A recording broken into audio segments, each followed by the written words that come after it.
Assalamu alaikum students. I am from Bluebell School System, class in charge of playgroup.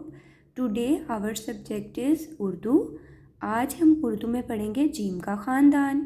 तो student सबसे पहले आपको पता होना चाहिए कि जीम का ख़ानदान जीम से स्टार्ट होगा. ठीक है, जीम का ख़ानदान है तो वो शुरू कौन से हर्फ से हो रहा है? जीम से.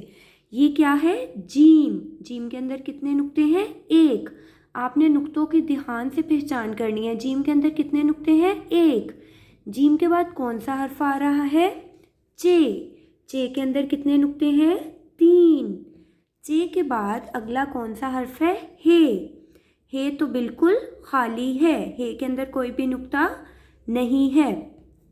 हे के बाद नेक्स्ट कौन सा हर्फ है? खे. खे के ऊपर कितने नुक्ते हैं? एक.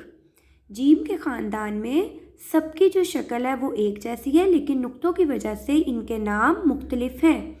मैं आपको दोबारा से ये रिपीट करवाती हूँ. जीम के ख़ानदान में कितने हर्फ हैं? कितने हरूफ हैं? 4. जीम, चे, हे, खे.